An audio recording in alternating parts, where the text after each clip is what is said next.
Happy Devils Wednesday. This is the State of the Fan Address presented by pucksandpitchforks.com. I'm your host, Sam Wu, here with the editor-in-chief extraordinaire, Nick Villano, streaming live on Facebook Live, YouTube Live, X Live, Twitch, and now on Instagram Live on the Let's Go Devils Network, as we're coming to you live from the Primetime Radio studios inside the bunker in both North and South Jersey, covering the Garden State of your New Jersey Devils hockey. Nick, lots to go over today. Love the title, Off the Marky. You deserve that credit for that back page splash of a headliner. Oh, yeah. Call me New York Post. I'm ready. No, listen, I want to jump right into it because there's too much to talk about, and we got the perfect person to talk about it all, because this person is such a unique reporter, and it has been stretching herself through so many different types of articles and types of writing styles that, like, she deserves so many flowers for how well she's done this year and for a couple years now. So without further ado, let's bring in Kristy Flannery from the Hockey News, beat reporter extraordinaire. Kristy, how you doing tonight? I'm good. Thanks for that. That was lovely. Listen, no, truly, like, you deserve so many flowers. We talk, off the air. We've both been covering the Devils for years now, and we understand kind of like what it takes to kind of survive in this environment. But, like, you've been doing so well this season, just getting the scoop when it needs to, like, truly when it needs to happen, when everybody's kind of going nuts with the rumor mill, you come off the top rope and just say, actually, this is what's happening. And then you just kind of like ghost. You're like, all right, that's it. Peace. Like, you're doing such a good job. So I do appreciate what you're bringing to the beat. Thank you. I appreciate that. It's my passion. I love this job. So I didn't love the job last night. I'm going to be completely honest with you, Kristy. Last night stunk. So I got to ask, like, I'm just going to jump right into it. That was the 5-1 loss to the Tampa Bay Lightning, a team that the Devils murked like 4 or 5 weeks ago. Mm-hmm. What are your thoughts coming out of that game? Are you just chalking it up to, like, you just added Hamilton, you added Brown, you added Dodonov, who all haven't played in a couple weeks? Are you just chalking it up to too many new people trying to get the chemistry down? Or did you see something that you were more concerned about? So I think to start, I think obviously Sheldon Keefe was right when he said that he didn't feel that the team played with a lot of purpose. But I think when you're analyzing that game from an objective standpoint, you do have to realize that there were 3 players that were put into that lineup that all had rust to it. I think all 3 of them would admit that. And because they came into the lineup, you saw that 3 lines got adjusted and they were rearranged. So you have a chemistry issue. They definitely were out of sync yesterday. And I think, too, you add Hamilton back in. He has a little bit of rust. You take out White, who I thought was very good in the 4 games that he was on. He had a lot of stability to the blue line. And it was kind of a recipe for a loss. I think that, and I know you're going to talk about Markstrom, so I'll save that because I know that's going to come up. But I'm not really one who hits the panic button after 1 or 2 games. I kind of look more at trends. And if I'm seeing habits from last year seeping into the play. And right now, I think, with the injuries they have, I think Cody Glass is a massive loss just to make sure that when he's in the lineup, everyone else lines up to where they need to be. So for right now, I'm not hitting the panic button. There are some little trends that I'm keeping track on, like in my notebook, to see if that's something that I'm going to see, consecutively. But I'm not hitting the panic button just yet with this team. Is there anything specific that you're going to pay close attention to in the Panthers game? I think I want to pay attention more to how they're breaking out the puck. If they're breaking it out clean, I want to see on the forechecks. I think that's where you see Connor Brown really shine. Even at practice, that man is like a dog on a bone. He will go at it with his teammates in practice when they're doing stuff like that. So it's more of those kinds of things that I'm looking at, not necessarily, how many goals they're scoring and things like that. But it's like the little details that you don't maybe pay attention to when they're winning, but they're very clear when they're not winning that those details are not there. I will say, I had a couple of people who were kind of like, stat lookers and things like that and saw the shot chart. They're like, the Devils should be winning this game. And I was like, I really don't think so. Like at any point, their passes were off, their shots were kind of in the chest, everything was just off. And I think, so something that I learned, because kind of just from talking to me, I love perspective and I love understanding the game from a player standpoint. And I think it was Mackenzie Blackwood who said, you pay so much attention to the shots. It's like 40 shots to 18. But he goes, that's kind of not what you want to look at. You want to look at the quality of the shots. Because if you're doing 40 shots, but they're from the outside, they're easy shots to stop, but you have 18 high danger that are going in, it's a little skewed. So that's something that I pay attention to now, because I absolutely, when I first started this job, I was that person. I was like, oh man, they have 40 shots. Their opponent has 12. But again, now you have to look at the quality of the shots. So it's just another layer to kind of pay attention to. Yeah, a Jake Gensel breakaway does not equal a Dougie Hamilton shot from the point. They're very different in context, and they should not be treated equally. Yeah, that's absolutely. You're 100% right there. I do want to. You mentioned Markstrom. I want to talk about him now because it's. Mm-hmm. I've been concerned. The only reason, and I'm concerned, like a lot of people are concerned, thinking that he has a bell curve for his career and he's on the downslope, and I'm not there. I'm not there for I'm not concerned about the extension or anything like that. But if you look at 22-23, Jacob Markstrom lost it and never got it back until the next season. I think he had a minus 18 or minus 23 goals saved above average. He just had a really bad season in Vancouver. So I seen this possibility where he just never gets it. I know he's been dealing with injuries. I know he missed practice today. Kind of give me your perspective. What do you think is going wrong with Markstrom, and do you think this is a fixable issue just by playing through it? I think to start, goaltending is the hardest position to critique, but I think it's also the easiest to pinpoint when a team loses that it's a goaltender's loss. Do I think the Devils lost yesterday's game because of Jacob Markstrom? No. Could you say he was a factor amongst, power play, penalty kill? Yes, then definitely a factor. But I think, too, as a fan, you're hoping for your goalie to make the big save. And I think as a goalie, you're hoping for your team to play well in front of you. And because, like we said, the team was so out of sync yesterday, I think you have to add that into the equation when you're analyzing Jacob Markstrom's performance yesterday. But again, I think Arthur Staple, who's covering the Devils a little bit this year, which is so exciting, he tweeted something out about how many high danger chances the Devils are allowing this year. So I think that's something else to consider when you're looking at Jacob Markstrom. But for me, I never looked at Markstrom and Allen as the saviors of the Devils goaltending. I look at them as two veteran, stable goaltenders.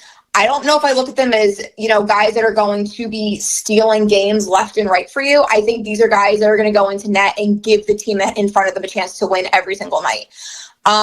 Does he need to play better? Yeah, this is the same guy that, the beginning of the year in training camp, he wants to go 82-0. So nobody has to tell Jacob Markstrom. The guy knows this is a very competitive human being. So you do want to see him get better. That's, not even a debate. That's not even a question. As far as, is he still injured and things like that? One, I don't like to speculate on injuries because even media, we never understand the full scope of what a player is going through. And what I've learned is that, you watch these guys go out on the ice for a game and you automatically assume that what you're watching is, so many guys that are 100% healthy, and that's just not the reality, whether it's bruising or anything like that. These guys are always battling through something. So is it possible? Yes. Am I going to speculate on it? No. But it's always something to consider, though. It's hard to kind of go through it because for me, goaltending and defense is so intertwined. And when you're saying, oh, the defense was leaky yesterday, oh, the defense wasn't good, they were out of sync, you have to add that into the equation when your next tweet is bashing Jacob Markstrom. There has to be kind of a balance, but he does need to play better. Yeah, I mean, listen, if he allowed the Jake Gensel breakaway, I don't think anybody's oh, Jacob, Markstrom stinks or whatever. It didn't look good, but on paper, a Jake Gensel breakaway is gonna go in the net. That's usually how it works. And then there was the one that I don't remember if it was Kucherov or Gensel. It's escaping me now, but it came from the corner, and then that person was all alone, right in front of Markstrom. That happened 4 or 5 times. I know we saved at least one of them. Yeah, it was a couple times where it was kind of the player was just left alone in front of the goaltender. So again, you have to take that into consideration if you're going to be critiquing a goaltender's performance. Because again, when you do that, like, where was the defense? Right. Right. Yeah. Again, nobody's going to say Markstrom had a good game, but also like you can make excuses for almost all of the goals.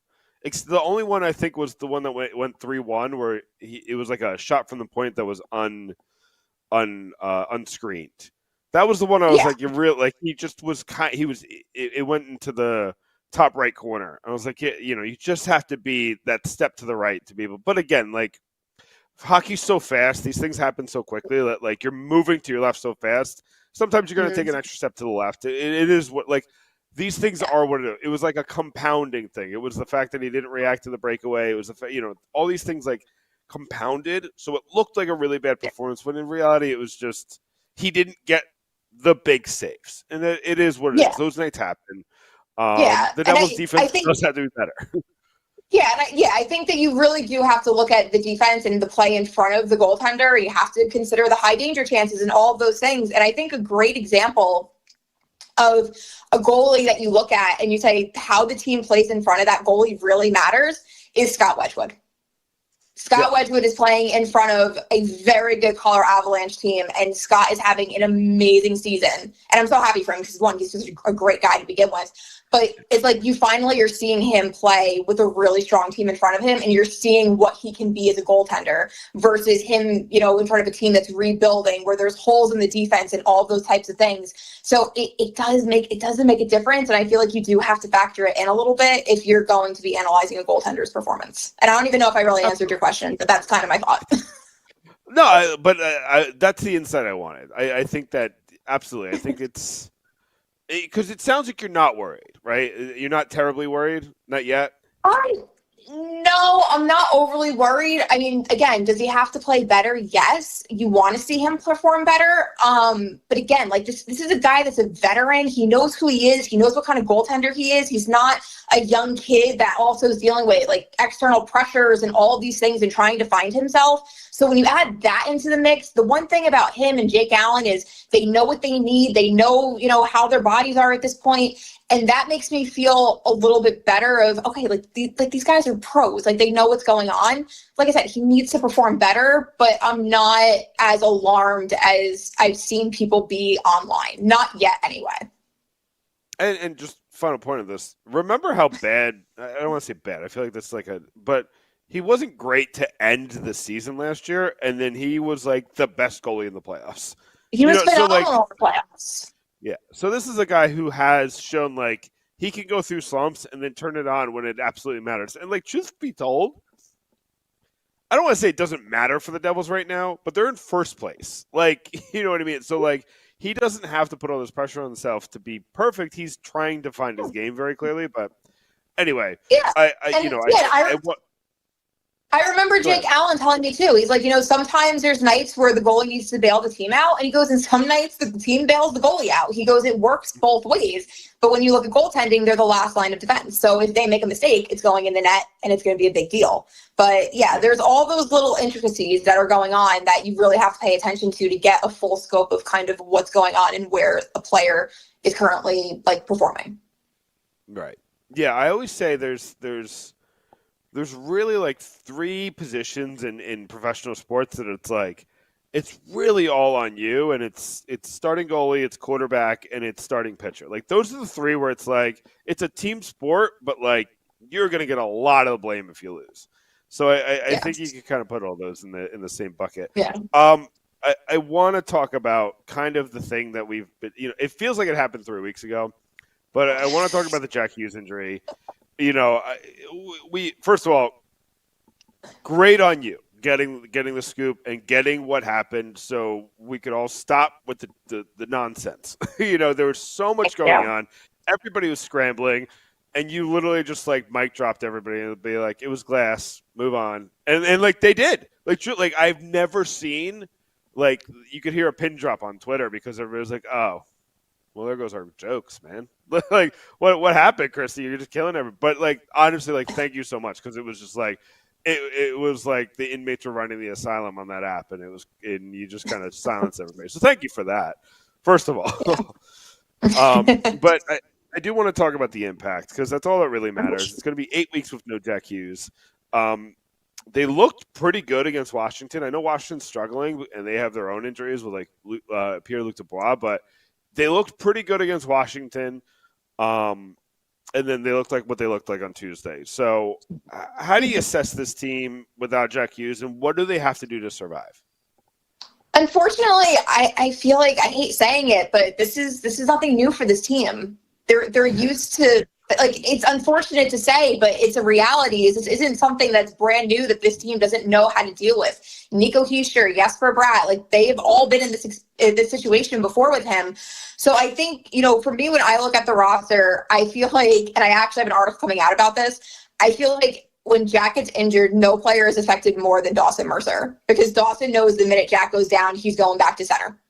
Even though I know we all know the kid prefers to play wing, now he's going to be adjusting because he has to be in center, and especially with Cody Glass out, you're lacking a little bit. Although Glendening and Lemico did very, very well in the faceoff circle, but at this point it's a team sport regardless. I mean, losing Jack is a huge blow, and there's no question about that. But you need more from guys like Stefan Nason, like Sheldon Keefe said. You need more from Paul Cotter. You need more from Andre Palat. You can't just depend on Jesper Bratt now to carry the offense for this team. And I think they have the depth pieces to do it. I mean, when Glass was healthy, Glass was very impactful. I was very surprised at how impactful he was to start the season. Connor Brown looks like he could be very impactful. And to be honest, I think Dadonov, I'm very intrigued by him. I'm curious what he can. Skill set that makes sense in the system, like he does. Yeah, what he brings to the table makes sense. Yeah, and again, he's a guy that you can move anywhere throughout the lineup. He's not a guy that is dependent on somebody like Jack to have points. You could put him kind of anywhere you need to be. And I don't think that you can use it as an excuse. And, there was a lot of talk of the maturity narrative when the team was on that 8-game winning streak. And I personally didn't buy into it at that point in time, because I thought it was early, and I agreed with Sheldon. Some teams take a little bit longer to kind of get going, depending on how many moves and how many bodies are now in their system and in their lineup. But for me, when I look at it, maturity to me is you lose your best player. You're down your best defenseman. You're down key depth pieces. Maturity is not looking at that and saying, oh, well, this is why we're not doing well. It's going beyond that and proving that you don't need those pieces to survive. Because at the end of the day, what they're trying to do is just hold the fort, like Nico said, until Jack comes back. And to me, that's a mature group is, okay, these are the pieces we're down. This is what we have. We have to move forward. And that makes sense. We're up against it. I don't want to keep you for too much of your time, but I do. You're one of the only people who's really keened in on Utica, and also the Devils, and kind of like how they're intertwined. How do I say this nicely? Utica stinks. Like they just have. They've had. I'm almost like kind of like dejected because I really thought Utica was going to have a good season. Finally, like I don't think they've ever had a good. They had the one season where they went hot as heck under Kevin Dineen, and then kind of puttered towards the end. It got upset in the playoffs, but they've never really just put together a good season. They had that terrible start last year. I think they went 0-9. Like they lost the first 9. I think it was actually 0-13. 13. Oh, jeez. Somebody can correct me if I'm wrong. I think it was 13. No, that's why I have you on, because you keep me honest. But they had that insane start. So you thought they were going to come out hot with Ryan Parent. I don't know how to say his last name. Ryan Parent, yeah. I thought they were going to come out hot. They have LeChance. They have Haminaho. They have all the Crookshank and Bordelot, and they have all these talented. I think Bordelot's hurt, but they have all these talented players on top of like Seamus Casey with another year, Tobias Vian with another year, like all these guys. Nico Dawes is there now. So all that to say, like, what's going on? Like, why are they losing all their games? So they were, I believe, winless through October again to start this season. And I've talked to a couple of the guys. I've texted with a couple of the guys. And, they're also, they're like, there's no excuse. There's no reason why we shouldn't at least be a 500 team at this point. And on paper, this is a very good team on paper. I think for me, I was a little Disappointed, surprised. I was expecting more from Shane and Lenny. I think that they had a slow offensive start. Now, what I was told about Lenny is that because he is on the top penalty kill along with Ryan Schmelzer. And what I was told about Lenny was that he was really committed to the process of learning like the defensive side of the game, being like that 200-foot reliable player. Because at the end of the day, that's what's going to get the call up. Yeah. It's going to be the guys that are strong defensively. So they all kind of knew that the offense would eventually come for Lenny, and it did. He has scored. He has been kind of picking up that. But there were a couple guys that just were off to a little bit of a slower start. And I think, too, which really surprised me, and I talked to Ryan Parent about this, is when you look at who has chemistry on that group, you immediately look to Lenny and Shane. But it's been Xavier Perrant and Malofsky. They are quite the little duo down there that are getting it done. And Xavier Perrant, who I think is one of the most fun guys to watch. Every time I go to a Comets game, my eyes immediately gravitate to him because he's just so entertaining to watch. But he currently leads the team with 7 points. You know, Cruikshank, I think, he leads the team in goals, but he has 6 points. It just hasn't quite clicked. It hasn't quite come together. You know, the game that I went to after the Devils-Penguins game, I went to Wilkes-Barre or Wilkes-Barre, however you prefer to say it. And the breakouts were really difficult. They weren't really breaking the puck out well. Talked to players after that game, and they're like, we're fighting it a little bit. I know they had, after one of their losses to Syracuse, they had a team players meeting with each other, kind of trying to figure everything out. And after that players meeting, they did win the 2 games after that. But then they're on that losing streak again. So it's kind of an odd thing because, like I said, on paper, they should be better than what they are. They just haven't quite figured it out. And I don't think it helped the offense down there that Brian Hallinan started the season in New Jersey. Yeah, no, definitely. And there's been a lot of movement. You know, Ethan Edwards is up there and is up in New Jersey now.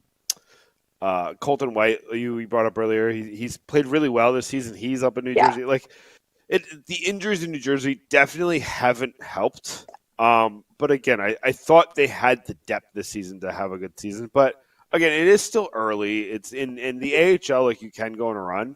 Like there's an ability to kind of do that. I'm curious and you brought up Perrant. I love Perrant. I've had him higher on my prospect list than like most anyone else for years because I kind of see the pattern in whatever he was in before juniors. It took him 3 years to really like do anything, and then he exploded in that 4th year. Same thing in juniors. It took him 3 years to do anything, exploded in this 4th year, and I think this is his 4th year in the AHL. I think he's going to have an insane season. I think he's going to be an NHL player, even if he's like a Brett Seney type, like a kind of guy like he'll play 55 games one season and he'll kind of go up and down. But I think he's going to be a guy who's going to contribute in certain places. And I think he's a guy who could, almost like a Nason, where like in his mid to late 20s, he's going to become an NHL regular. I like his skill set. He takes a while to get acclimated to a new style of game.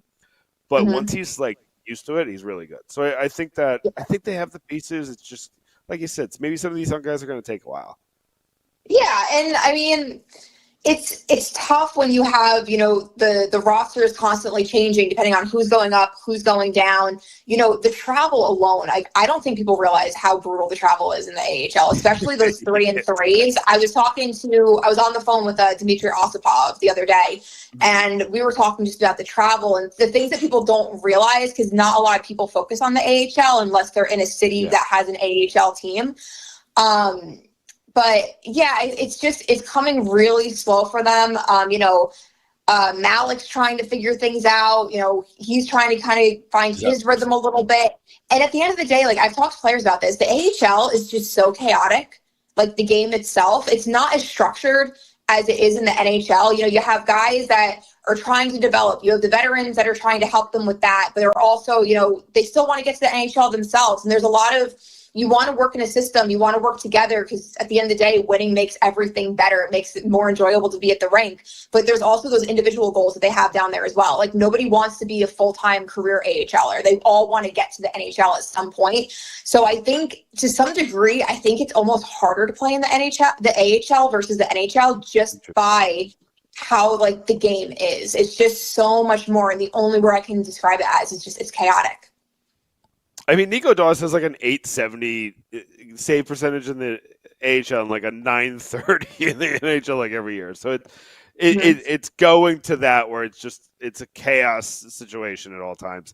Kristy, we've kept you longer than I promised. So I definitely I could ask It's you okay. 1,000 more questions, but it's I It's want to okay. get you back to your life. I'm sure you have articles to write. So speaking of that, you just teased a couple, but take a second to kind of tease what you're doing with the hockey news. Everything if you have an article that you think is going to come out really well, tell the listeners what you got working right now.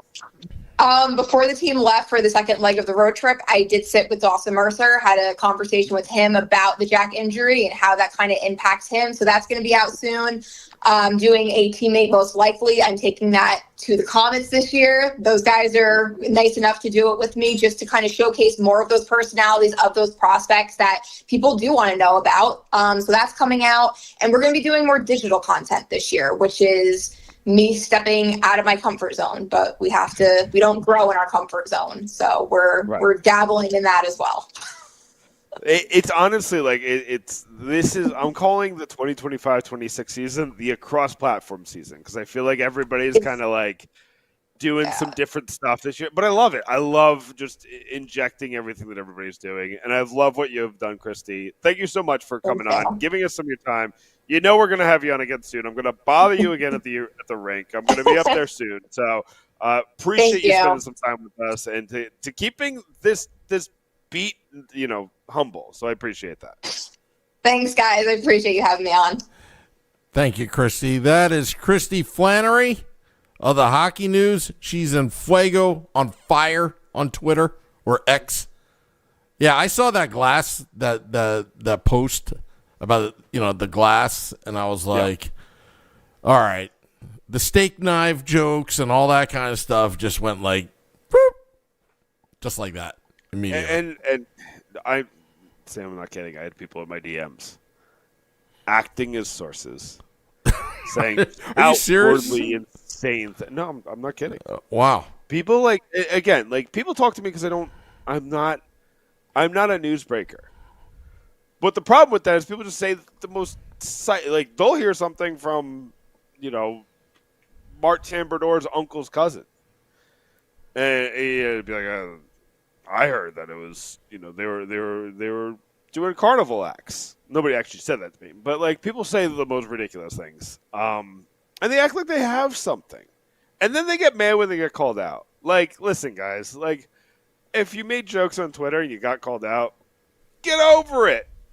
Because, you kind of set yourself up for something. But here's the thing, Sam. I love Kristy. She's such an incredible reporter. I love having her on the beat. I love having her on the podcast. She brings such a great knowledge. And Sam, I think we talked about it last year or the year before. The beat was in a weird place. And then, that. I think we're in, a really good spot. We had Ryan on not too long ago. Kristy was just on. Sam Kassan, who works for the Devils, was on a couple of weeks ago. We had Arthur Staple on 2 or 3 weeks ago. The Devils are getting interesting coverage in interesting ways. And obviously, everything we're doing at Pucks and Pitchforks, everything you guys are doing with the Let's Go Devils podcast, and what we do every Wednesday. Well, I guess, Sam, I looked at the schedule. We have 2 of the next 3. I think we gotta discuss, because I think there's Wednesday games in 2 of the next 3 weeks, but. I think there was 11 games in 19 days, if I'm not mistaken. Yeah. It's insane. This Olympic schedule, and here's my problem, Sam, is that I think this means that more injuries are coming, because it's just too many games in too little time. There's back-to-backs. When I see the name, Nathan Leger, I think is how you say his name. He's up here just because they're trying to get something that looks. Here's what I'm going to say. This is why I'm upset, Sam. They did such a good job building this roster this year, and everybody wants to just yell at Tom Fitzgerald and just give him no credit. I told you before the season, I really like this roster. Dodonov really fits this roster when everybody's here. McEwen is such a good fit. You turned McDermott into McEwen, and McEwen is perfect for this team. He plays the Sheldon Keefe system amazing. Can't get through 2 games. Cody Glass is playing like the third-line center that everybody said that the Devils needed. Glenn Denning is fine. for a fourth line guy. He wins faceoffs, which is exactly what you want. And then Lamiko's fine too. I just don't want them both in the lineup. But to get that depth was fine. The problem is none of these guys are playing at the same time.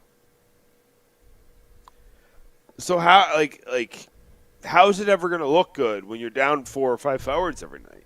It's just not. So it's frustrating. This season has been frustrating. We're in first place. Like, I should be happy, Sam. I should be jumping. I don't know why you think it's frustrating. It's not. I don't think it's frustrating. I just think that What's I'm the trying word? to They think. look at me, they think a different word. I'm just like, I want to bash my head against the wall every time there's a new injury. It's I can't even think of a word because they are in first place. They've exceeded our expectations of where they'd be right now in the standings. I'm actually marveling the fact that you can throw so many different obstacles at this team. I'm looking from a more positive standpoint where it's like I'm more hopeful than anything. I'm not down on myself when things go bad, nor am I going way too high. I think there's a balance where this team is just, getting to work. I think what was disappointing about yesterday was they got away from good habits yesterday. Yeah. It just looked like a bad team yesterday. Like, I'm just not even going to, their passes were off, their shots were off. They're getting a lot of offense in the aggregate. They were just getting a lot of, filler offense. But I never thought, except for the Nico goal, and I think there was a Gritzik chance. They were doing a lot of things they were doing the last year rough. Extra passes that were unnecessary, just take the shot.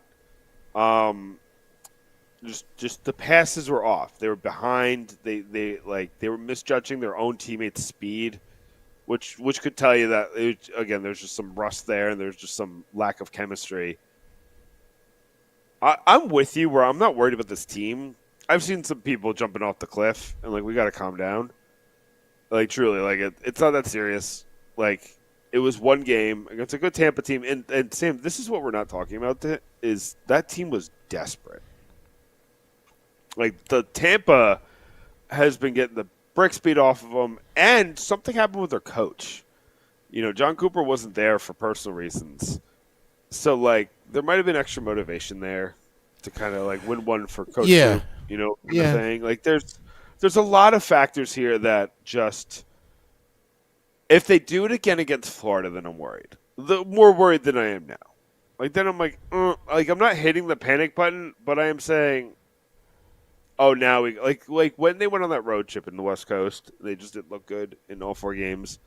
That's why I was like, you got to clean this up, and then they did. Yep. They got a couple guys back, they cleaned it up, and they started winning again. If they lose tomorrow night, I think we're back there. Where you're you got to clean it up. You don't have time for this. You don't have time to not play well. And, you're going to get Jake Allen in net against, the only team in the league that's more injured than the Devils is the Panthers. Mm-hmm. So, this isn't, and the Lightning had their own injuries. But, again, they had different motivations. The Devils now have motivation to bounce back. Take a breath. I do want to talk about the Jack Hughes injury, but I kind of want to give you the floor to see if you have anything else on this topic.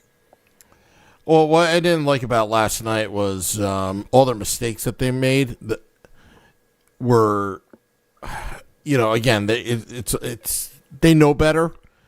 But here's the good news. If I'm going to spin it, every single one of them was correctable.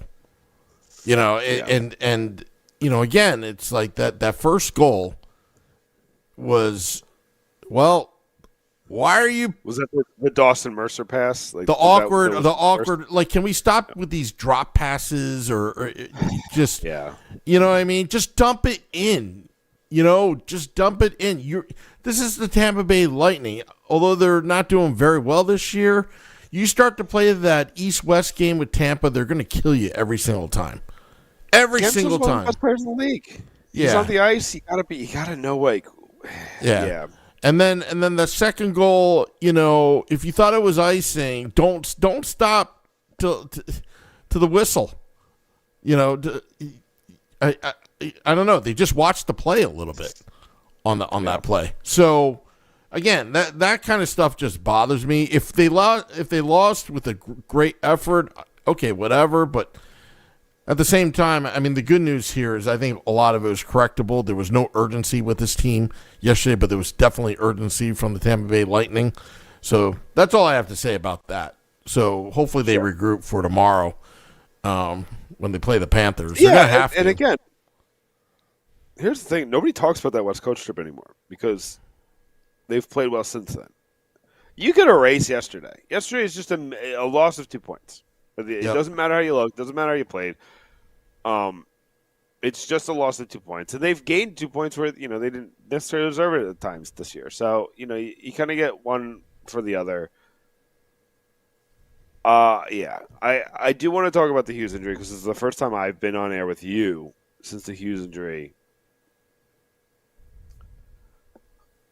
I'm more worried about Jack Hughes' legacy than I am about the team over the next 8 weeks. I think this is the first time I've looked at it and I was like, this is going to change the perception of Jack Hughes for good. It was on the cusp after a second shoulder injury. I think people might take him out of the top 20 players in the league.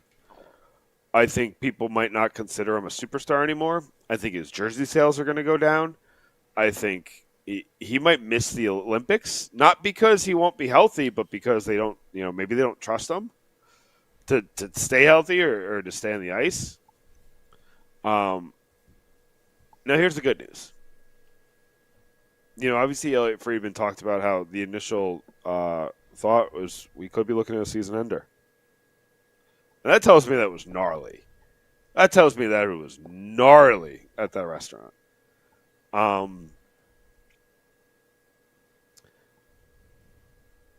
It not being a season ender means that you can still have Jack Hughes legacy games in the playoffs, which changes the narrative completely. People don't talk about Mark Stone's injury history that much outside of Vegas because he won the Stanley Cup. Go out and make a run with this Devils team. Something that we haven't seen this Devils team do in it's almost 15 years now. I guess 13. What is it? It'll be 14 years.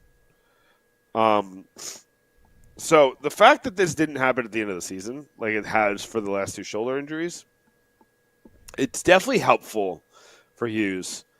And also, I'm not a doctor. We had one on the podcast a couple weeks ago, but I'm not a doctor. But from what I understand, a pinky injury when you have a glove, like if he was a baseball player, this would be much more impactful because he doesn't have thick gloves. The hockey glove is a different animal, and I think he won't see as much of an impact from having from recovering from that broken or whatever it is, the lacerated pinky, than he would if it would have been especially bad if it was his palm. Like then you're talking about like a really hard time gripping the stick, and that's like his bread and butter. But even like his ring finger, his middle finger, like those foundational fingers, like those two would have been much worse. It being a pinky, it stinks. Like this is terrible. I'm not gonna try to sugarcoat it, but he should come back and take like 2 games to get his legs under him, and then be rockets on his skates, Jack Hughes. Yeah, I look. Sort of disagree with you. Is it 2 things? Well, it's more the legacy thing. I think his legacy won't be defined, over this injury. It's how he recovers and what he does afterwards that will define his legacy. Right now, it's look. He's had his injury. He's had his injury issues, but there are a lot of players in the National Hockey League that are injury prone. Throughout history. People don't talk about Sidney Crosby's concussions anymore. Yeah, no, You notice that I haven't heard anybody talk about that in 10 years. Yeah, I mean, I actually talked about this on the Will Report that winning solves everything. It really does. You know, It does. And also if you remember, like years ago, Pat LaFontaine, he always got hurt. But you don't really hear about his legacy, too much about how often he got hurt. But trying to think. I mean, Lemieux, I don't think played 1,000 games. Mario He was Lemieux? hurt, he had cancer. Yeah, I don't think he played 1,000 games. We'll have to look that one up. I mean, Mario Lemieux, and I still consider Mario Lemieux the greatest of all time over Gretzky. That's just my opinion. I do. I mean, that's where I take it into account, as I do think Gretzky's availability kind of gives him the edge.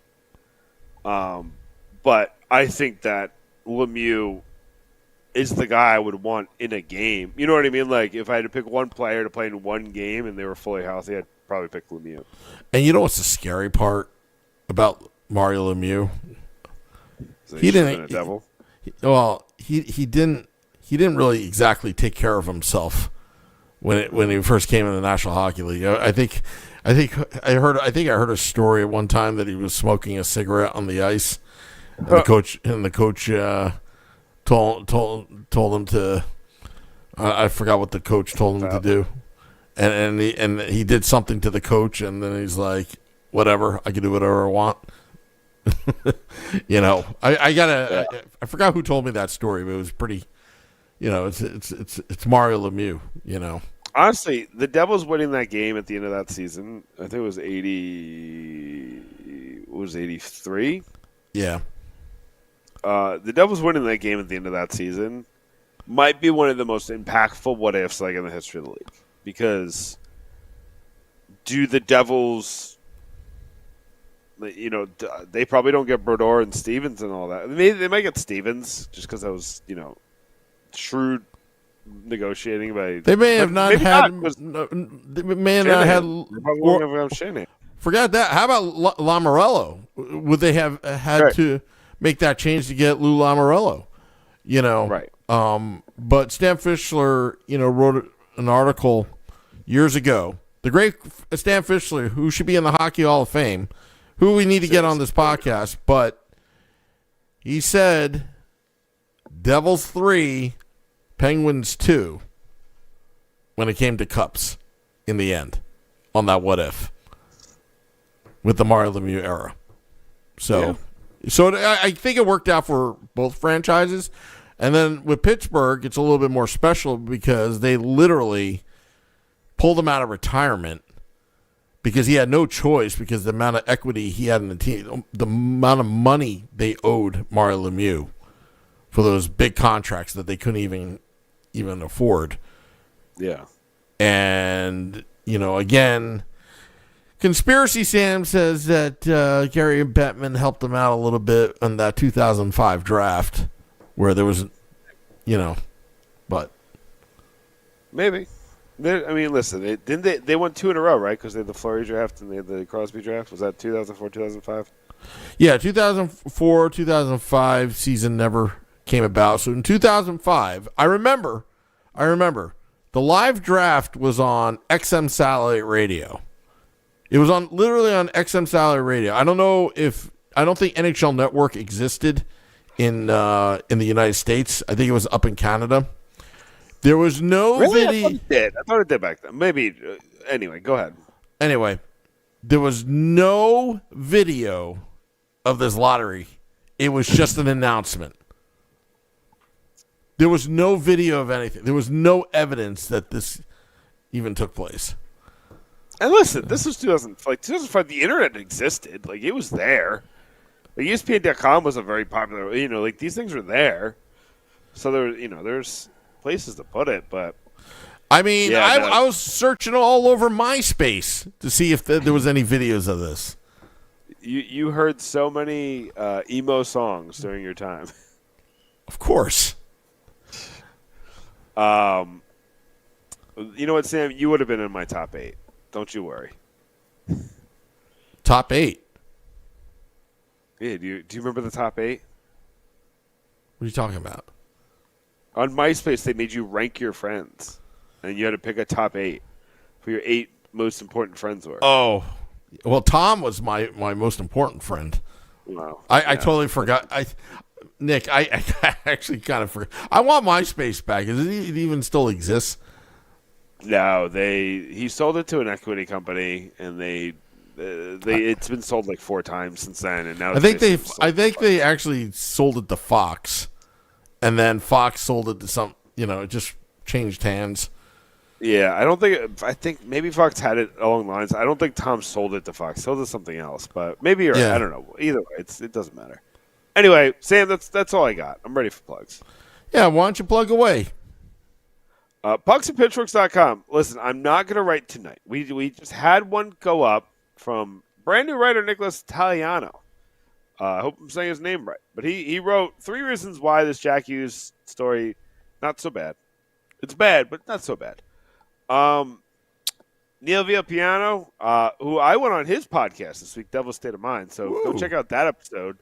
But Neil Villapiano wrote a story for Pucks and Pitchforks about Jacob Markstrom. While he's actually worried about this, like this is a problem. I think John Bailey's working on something on Quinn Hughes. We got an update on Quinn Hughes that's unexpected. So he's writing about that. I'm not writing tonight because I have to write a article about every NFL franchise's best quarterback of all time. So I'll be in the lab writing about that. Who are you writing for the New York Football Giants? I can't tease that one. The New York Giants is too. This is a Jersey podcast. I'll tell you. New York Giants draftee is the one that I picked for the Chargers. Oh. Well, let me tell you something. I think the best quarterback of all time for the New England Patriots, Tony Eason. Yeah, I didn't pick him. Or Steve Grogan. Steve Grogan was very talented, but that team was terrible. It was Grogan. I think it was the year of the years of Hannah. My offensive line. It was not much else. Yeah. And but Sam, do you know that Mel Kiper, some of the top quarterbacks he's ever rated, it was like Peyton Manning. It was Peyton Manning. I can't remember who else, but Drew Bledsoe as a draft prospect was rated up there with Peyton Manning.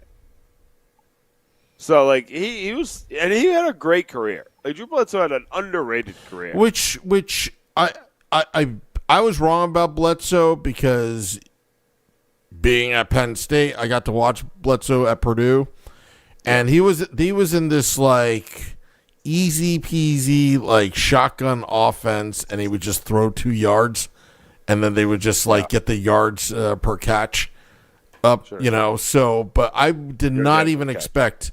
Yeah, I did not expect him to be that kind of NFL quarterback.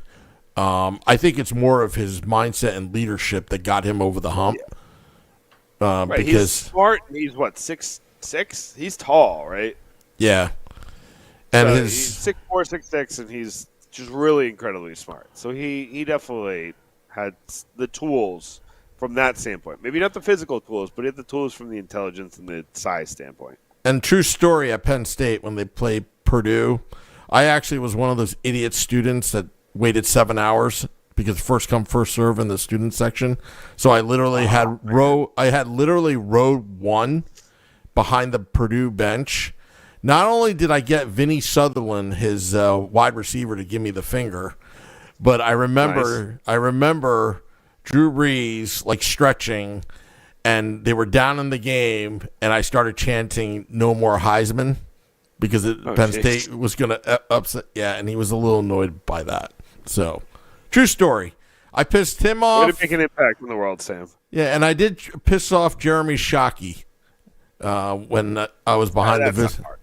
What's that? That's not hard. Yeah. I'll tell you that story in another time. But, yeah, again, 50-yard line, row 2. No, but that was actually in the general admission section. But anyway. Oh, nice. it's time to go. It's time to go. So I'm just going to hit the music. I want to thank all of you tuning in. Also thank Kristy Flannery of the Hockey News for joining us. We got to tell her that she come over to American Whiskey one day. You still trying to get people to eat the catfish? No, there's no catfish at American Whiskey. They just got. Oh, okay. Yeah, no, it was at Taj Lounge 973. Oh, wow. Yeah. I got baby brain today. I apologize. No, it's okay. But they're going to have the Sam salad. They're literally going to have the Sam salad on the special menu on our 1 million party on January 17th. We love that. Yeah. So I may be down in Philly trying to finalize plans. I'll tell you where I'll be on Saturday. Might be doing podcast live down in Philadelphia. Those that are traveling down have more information forthcoming. Anyway, getting out of here. Go to pucksandpitchforks.com. Till next time, let's go Devils.